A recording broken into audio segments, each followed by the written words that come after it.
ഞാനിത് വലിച്ച കീറട്ടെ? വേണ്ടാവോ? എന്നാലും വേണ്ടെന്ന്. എന്നാ തന്നെ വലിച്ചു കീറട്ടെ? അയ്യോ അതൊട്ടും വേണ്ട. ആക്രാന്തം കാണിക്കാതെ ഇതൊന്നും ആരും എടുത്തോണ്ട് പോയില്ല, ഇവിടെ തന്നെ കാണും. പേടിക്കണ്ട, വിചാരിച്ച പോലെ ഒന്നും പൊട്ടിയിട്ടില്ല. Thank you. ചവിട്ടി പുറത്താക്കരുത്. എന്റെ അവസ്ഥ നിനക്കറിയില്ലേ? കിട്ടാനുള്ളത് കിട്ടിയാലേ എന്റെ പ്രശ്നങ്ങളൊക്കെ ഒന്ന് ഒതുങ്ങും. നീ കൂടുതൽ ഒതുങ്ങല്ലേ? ഈ കുട്ടി മരിക്കേണ്ട സമയം കഴിഞ്ഞിരിക്കണു. തലനാരെടുക്കാൻ രക്ഷപ്പെട്ടത്. ഇനി ഈ കുട്ടിക്ക് മരിക്കണവരെ ഒടുക്കത്തായിസ. ഞാൻ പിച്ച വെച്ച് തുടങ്ങിയിട്ടല്ലേ ഉള്ളൂ ഏട്ടാ. ഏട്ടന്റെ എത്ര ആകുമ്പോ ഞാൻ ഓസ്കാർ വാങ്ങിക്കും. ഓസ്കാർ. ഇന്നലെ കേറി വന്ന ഏതോ ഒരുത്തൻ സ്വന്തം മോളിലെ പുയ്യാപ്പള, അതും ഒന്നാം തരം കൗമ വീടുണ്ടായിട്ടും ഒരു നിലം വരില്ല. അല്ലാതങ്ങ് ചിരിക്കണ്ട, ഈ ചിരി ഞാൻ കറുപ്പിക്കുന്നുണ്ട്. കൊതുകേടി കൊള്ളാനൊരു കൂട്ടായി.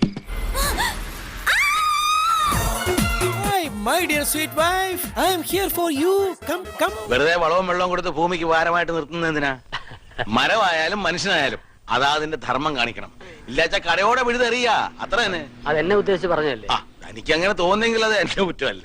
ഈ നറുക്കെടുപ്പിൽ എന്റെ പേരും കൂടെ ഒന്ന് ഉൾപ്പെടുത്തു. എന്നെ നല്ല നടപ്പിന്റെ പേരിലങ്ങ് പരിഗണിക്ക് സാറേ. ഓഹോ, നീ ഒന്ന് നടന്നേ. നടക്കട്ടെ. ഓ, മനോഹരമായ നടപ്പ്. എന്തു പറ്റി?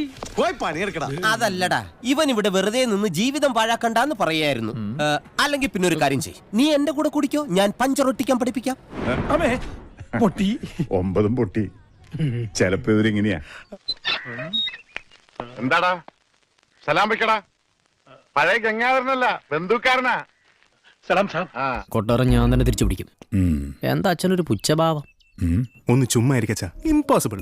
ഇത് തിരിച്ചു പിടിക്കാനുള്ള വഴി ഞാൻ കണ്ടുവച്ചിട്ടുണ്ട്. ഒന്നുകൂടെ കേട്ടോ, സഭ കൂടിയവർക്കും മറുപക്ഷത്ത് ആയുധമെടുക്കുന്നവർക്കും പടകുട്ടി പന്തം കെട്ടി വരാം. പെരുമാൾപുരത്തിന്റെ ഗോപുരവാതിലിൽ നാരായണൻ എന്ന ഞാനുണ്ടാവും. അപ്പോ വീണ്ടും സന്ധിക്കും വരെ വണക്കം.